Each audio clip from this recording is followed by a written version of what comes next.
নমস্কার, আমি সৈকত। আজ আমি এসেছি এক বিশিষ্ট ইএনটি সার্জনের কাছে। ওনার বাড়িতে এসেছি ওনার সাথে কিছু কথাবার্তা, ওনার কাছ থেকে কিছু জানবার জন্যে। ওনার নাম হচ্ছেন ডক্টর দেবীপ্রসাদ পারেখ। উনি সদ্য রিটায়ার করেছেন ওয়েস্ট বেঙ্গল হেলথ সার্ভিসেস থেকে, আর এখন উনি আবার প্রাইভেট প্র্যাকটিসের দিকে যাচ্ছেন। বিভিন্ন এই গত 37 বছর ধরে ওনার এই কাজের জীবনেতে, কর্মজীবনেতে উনি পিজি হসপিটাল থেকে শুরু করে পশ্চিমবাংলার বিভিন্ন ডিস্ট্রিক্ট হসপিটালে, সিউড়ি, তারপর চন্দননগর, বারাসাত, এরকম বিভিন্ন হসপিটালে উনি কাজ করে গেছেন। রেগুলার কাজ করার জন্য বিভিন্ন রকম ধরনের পেশেন্ট পত্র উনি দেখে এসেছেন। আর আজকে কিন্তু এসেছি শুধু ওনার কাছ থেকে পেশেন্টের সম্পর্কে জানবার জন্য নয়, অ্যাকচুয়ালি বয়স্ক পেশেন্টরা বিভিন্ন রকম কানের প্রবলেমেতে ভোগেন। তো সেই সমস্ত ব্যাপারে একটুখানি জানবার জন্য আমি আজকে এই রোববারে ওনার বাড়িতে এসেছি। একটু জানবো যে বয়স্কদের, উনি যে ধরনের বয়স্ক পেশেন্টদের দেখেন, তাদের কি ধরনের প্রবলেম উনি দেখছেন, আর কিভাবে বয়স্করা নিজেদের কান ভালো রাখতে পারবে। তো চলুন শুরু করা যাক, জানা যাক ডাক্তারবাবুর কাছ থেকে ওনার ভাষায়। স্যার নমস্কার, আমি ডাক্তার দেবীপ্রসাদ পারেখ। আমার দীর্ঘ সময় অতিবাহিত হয়েছে পশ্চিমবঙ্গের সুপার স্পেশালিটি হসপিটাল, পিজি হাসপাতাল থেকে শুরু করে সিউড়ি সদর হাসপাতাল, বারাসাত জেলা হাসপাতাল এবং চন্দননগর সাব ডিভিশন হসপিটালে। আমার এই দীর্ঘ 30 বছরের ইএনটি প্র্যাকটিসে আমি বিভিন্ন ধরনের পেশেন্ট দেখেছি এবং মিক্সড পপুলেশন, মানে সমস্ত প্রোফাইলের পেশেন্টকে আমি দেখেছি। এবং তাদের মধ্যে সবচেয়ে বেশি পেশেন্ট আমি যেটা পেয়েছি, যেটা বয়স্কদের এফেক্ট করে, সেটা হচ্ছে মূলত তাদের কানের শোনার অসুবিধা। হ্যাঁ, এটা ঠিক বধিরতা বলা যাবে না, তবে কানে শুনতে যে অসুবিধা হচ্ছে সেই ব্যাপারটা নিয়ে আমি আজকে বলতে আগ্রহী। কেননা আমার দীর্ঘ অভিজ্ঞতায় আমি দেখেছি যে কোনো রোগী যদি চোখে কম দেখেন, কিংবা রোগী কেন বলবো, মানুষ যদি চোখে কম দেখেন, তারা সেই ব্যাপারটায় খুব গ্ল্যামারাইজড হন। মানে তারা বলেন বিভিন্ন লোককে যে না, আমি চোখে কম দেখি। দেখুন, আমি সুন্দর চশমাটা নিয়েছি এবং তাদের সোসাইটিতে অনেক সময় খুব ইন্টেলিজেন্ট বলে কনসিডার করা হয়। ঠিক উল্টোটা হচ্ছে শ্রবণ সমস্যার ক্ষেত্রে। কারণ যারা কম শোনেন কানে, তাদের একটা সোশ্যাল ট্যাবু হয়, অর্থাৎ সবাই তাদের কালা বলে অ্যাভয়েড করতে চান এবং তারা বিভিন্নভাবে উপহাসের পাত্র হয়ে যান। লক্ষ্য করে দেখা যাবে যে আমাদের যদি আপনি ইন্টারনেট ঘাটেন কিংবা সাধারণ পরিমণ্ডলে বহু ধরনের জোকস শোনা যায়, যার এই কানে কম শুনতে পারা লোকগুলোকে নিয়েই হয়। এইসব সেই জন্যই সম্ভবত এনারা অ্যাভয়েড করতে চান এই কথাটা স্বীকার করতে যে তারা কানে কম শোনেন। এবার যদি প্রশ্ন আসে যে তাহলে কি করে বোঝা যাবে যে তারা কানে কম শুনছেন, অধিকাংশ রোগী আপনি দেখবেন, মানে আপনাদের বন্ধু বান্ধবদের মধ্যে লক্ষ্য করলে দেখবেন তারা প্রায় এরকম বলেন, কিংবা কি বললেন কিছু মনে করবেন না, যে আরেকবার বলবেন কি আপনি, সরি, আই মিসড ইউ, এই ধরনের কথাবার্তা বলেন। সেটা কিন্তু তাদের শ্রবণ সমস্যার নির্ণায়ক। মানে তারা যে কম শুনছেন, প্রথমে এই পয়েন্ট থেকেই ডায়াগনোসিস করা যেতে পারে এবং তারা নিজেরাই এই ব্যাপারে ট্রিটমেন্টের জন্য এগিয়ে আসতে পারে।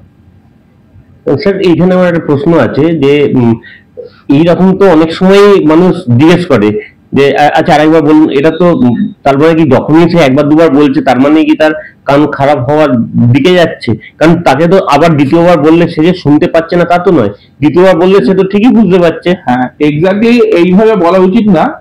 এগুলো অনেকগুলো ফ্যাক্টর আছে। যেমন ধরুন, আপনি চলন্ত বাসে যাচ্ছেন, কিংবা যেখানে অ্যাম্বিয়েন্ট নয়েজ, মানে চারিদিকে পারিপার্শ্বিক যে শব্দ খুব বেশি, সেখানে আমরা যারা সাধারণ শ্রবণ ক্ষমতা সক্ষম লোক, তারাও কিন্তু কম শুনতে পারি, সেটা কিছু চিন্তার ব্যাপার না। কিন্তু মোটামুটি কোয়াইট সার্কামস্ট্যান্সেসে যেখানে কেউ এরকম ধরনের রিপিট করছে, মোস্ট প্রবাবলি মানে অধিকাংশ ক্ষেত্রেই কিন্তু তারা কানে কম শুনছে।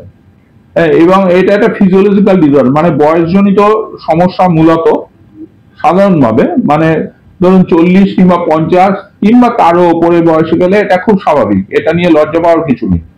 তাহলে আপনি বলতে চাইছেন 40 বা 50 ঊর্ধ্ব যারা রয়েছেন তারা আস্তে আস্তে মানে সেই ভদ্রলোক হতে পারে হয়তো তিনি এখন নর্মালি শুনছেন বা নর্মাল অসুবিধাতে সে পড়ছেন না, কিন্তু সে আগে যে যা শুনতো তার থেকে একটু হলেও কম শুনবে। অবশ্যই অবশ্যই কম শুনবেন, অধিকাংশ ক্ষেত্রেই কম শোনেন। কেননা আমাদের কানের ভেতর যে আমাদের শ্রবণের যে যন্ত্রটা আছে, যেটা আমরা ককলিয়া বলি, সেই ককলিয়া যে হেয়ার সেলস আছে তার ভায়াবিলিটি মানে সেটা কতটা ভালো থাকবে ডিপেন্ড করে তার রক্ত চলাচল কতটা আছে তার উপর। এই রক্ত চলাচল বয়সজনিত কারণে আমরা সবাই জানি, যেমন হার্টের কমে, কিডনির কমে, অন্যান্য জায়গায় কমে, এখানেও রক্ত চলাচল কমে যায়। তাই জন্য রক্ত চলাচল কম জনিত সম্বন্ধে এখানে মেটাবলিজমটা কমে, তাই লস অফ হেয়ার ফলস হয়, মানে হেয়ার সেলস হয়। সেই হেয়ার সেল যত কমবে আমরা প্র্যাকটিক্যালি কানে তত কম শুনবো। আচ্ছা, তার মানে আপনি তাহলে এইটা তো কোয়াইট নরমাল, মানে প্রত্যেকের ক্ষেত্রে তো এই জিনিসটা হবে, হওয়ার কথা, হওয়ার কথা। তাহলে যদি তাই হয় তাহলে কি এটা কি কোনোভাবে কারোর পক্ষে আটকানো সম্ভব, বা আগে থেকে বুঝতে পারলে তার জন্য? অবশ্যই শুনতে, এটা অবশ্যই আটকানো সম্ভব। তবে লক্ষ্য রাখতে হবে এক্ষেত্রে কারো কারো ফ্যামিলি হিস্ট্রি থাকে। অনেক পরিবারে আপনারা দেখে থাকবেন যে তার বাবা, দাদা, কাকা, কারো সবাই কানে কম শোনে। সেই রোগীদের কিন্তু 40-50 বছর অব্দি আমাদের অপেক্ষা করা উচিত নয়, তারা অনেক আগেই, এমন বহু সেই ধরনের ফ্যামিলি দেখবেন স্কুল কিংবা কলেজেই তারা ঠিক মতো শুনতে পায় না এবং ক্লাস ফলো করতে পারে না, তাদের যে পরীক্ষার পারফরমেন্স খারাপ হয়, এইগুলো কিন্তু তখন অনেক আর্লি এজেই এটা শুরু করতে হবে।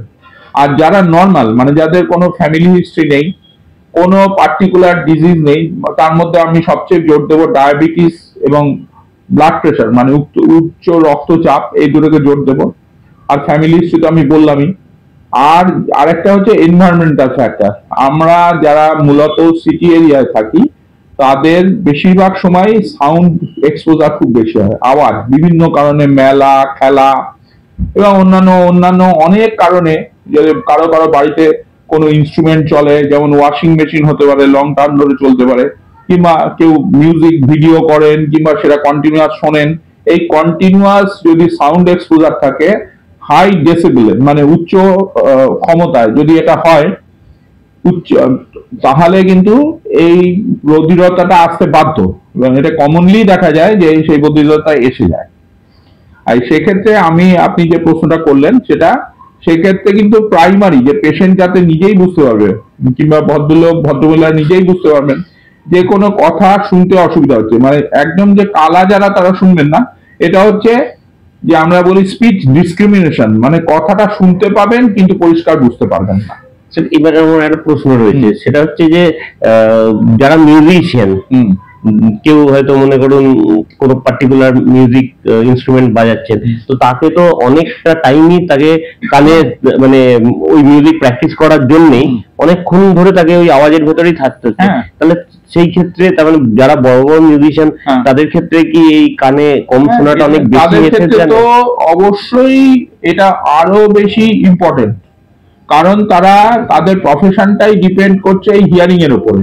যাদের স্পেসিফিক এবং যদি খুব ভালো হিয়ারিং না হয় তাহলে উনি নোট টু নোট ডিফার করতে পারবেন না, ফ্রিকোয়েন্সি টু ফ্রিকোয়েন্সি মডুলেট করতে পারবেন না। সেক্ষেত্রে তো তাদের প্রফেশনই অ্যাট স্টেক হবে। আর সেইটা যে এই যে ডেফনেস, সেটা শুরু হয় মূলত হাই ফ্রিকোয়েন্সি থেকে, মানে উচ্চ কম্পাঙ্কের শব্দ। যেমন আমরা গিটারে যদি আমরা ভাবি, তার তারগুলো যদি লক্ষ্য করেন 1 থেকে 6 নম্বর তার, সরু তার যেটা 1 নম্বর তার ফ্রিকোয়েন্সি সবচেয়ে বেশি এবং 6 নম্বর তারের ফ্রিকোয়েন্সি সবচেয়ে কম।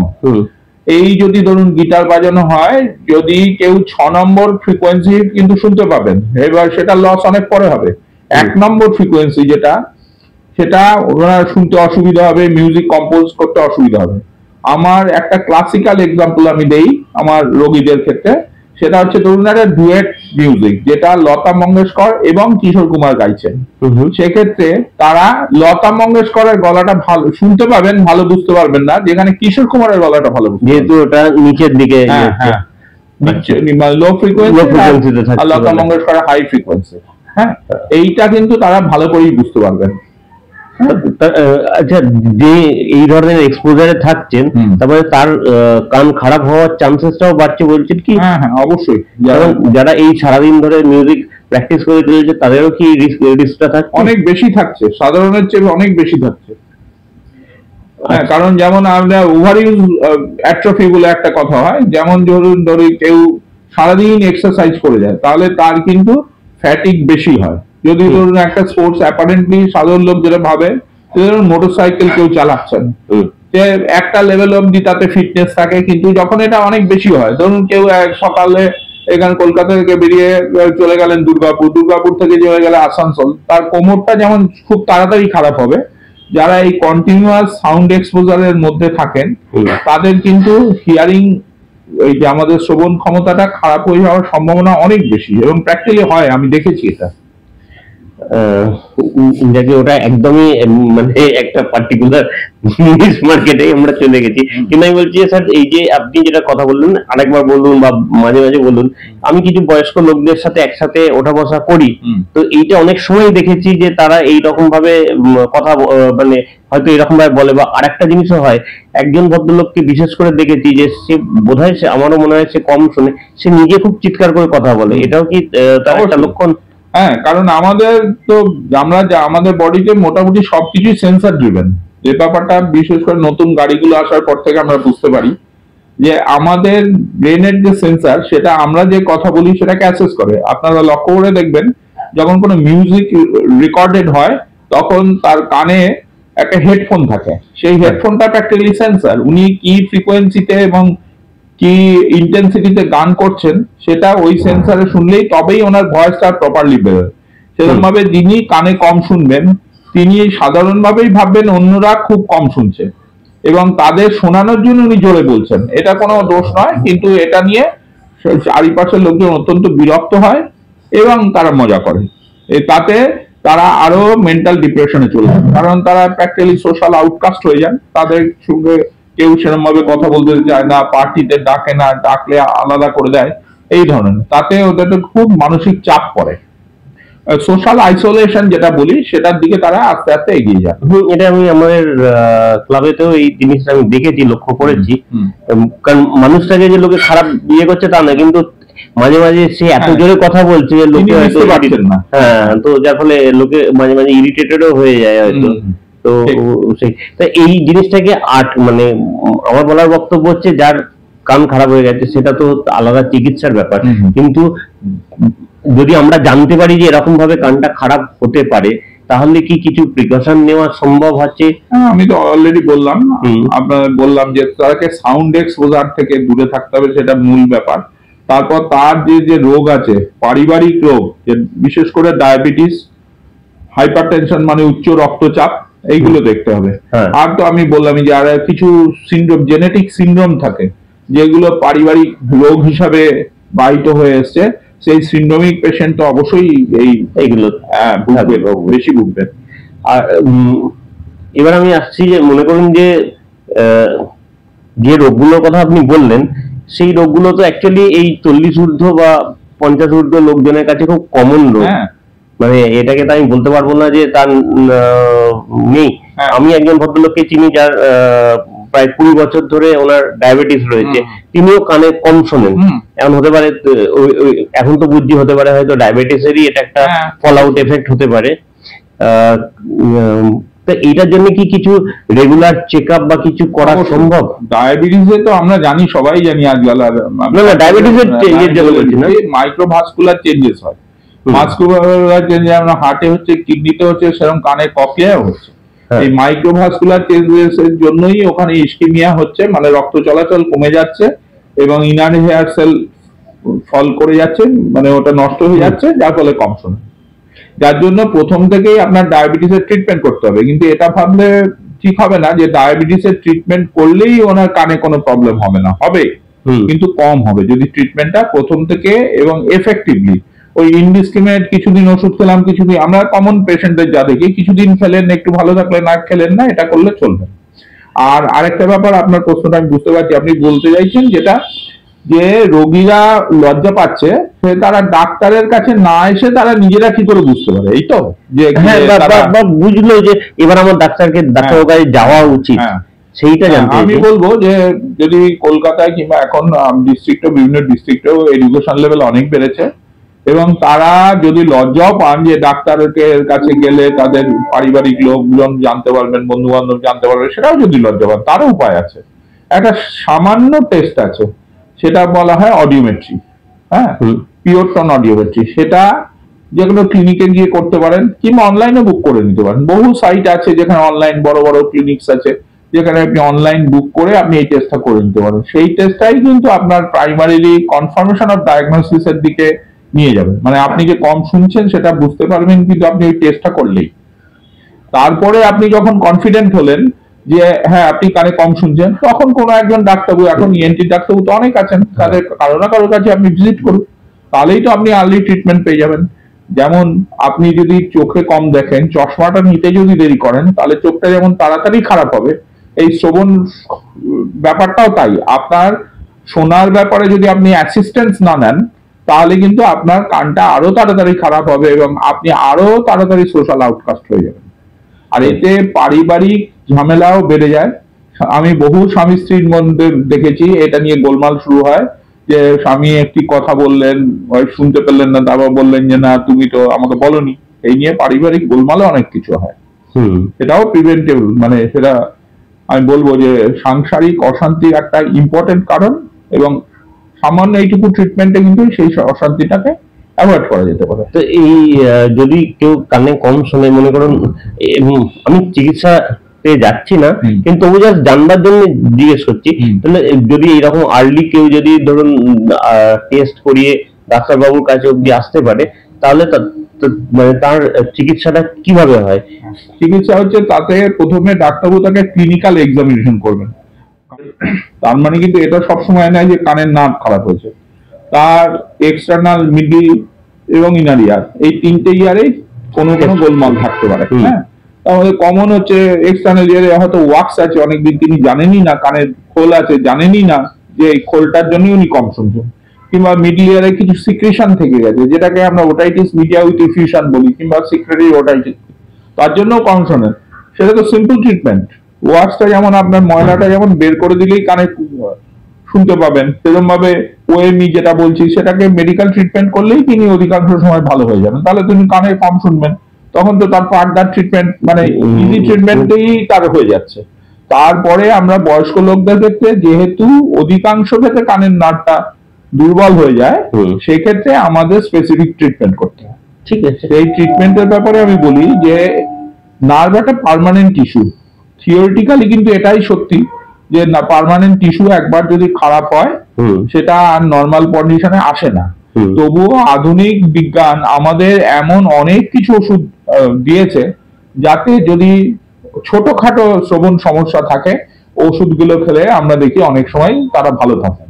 আর এই কানে কম শোনার সঙ্গে কানে একটা টিংলিং, মানে কানে একটা চি কিংবা ফস ফস এরকম একটা আওয়াজ হতে পারে, সেটা কিন্তু মেডিকেলি হাইলি ট্রিটেবল। অধিকাংশ রোগী আজকাল আমরা দেখছি যে ওষুধ খেয়েই ওগুলো ভালো হয়ে যায়। আজকে আমরা ডাক্তারবাবুর কাছ থেকে জানতে পারলাম যে 40 ঊর্ধ্ব বা 50 ঊর্ধ্ব লোকেরা কিরকম ভাবে তারা কানের যত্ন নিতে পারেন, কেন তাদের কান আস্তে আস্তে বয়সজনিত মানে বয়সের কারণেই কান খারাপ হয়ে আসে, এবং সেই জায়গা থেকে দাঁড়িয়ে তারা কিভাবে আরো আগে টেস্ট করিয়ে ডাক্তারবাবুর কাছে এসে নিজেদের কানের যত্ন নিতে পারেন এবং একটা ভালো সামাজিক লাইফ লিড করতে পারবে। নমস্কার। ধন্যবাদ।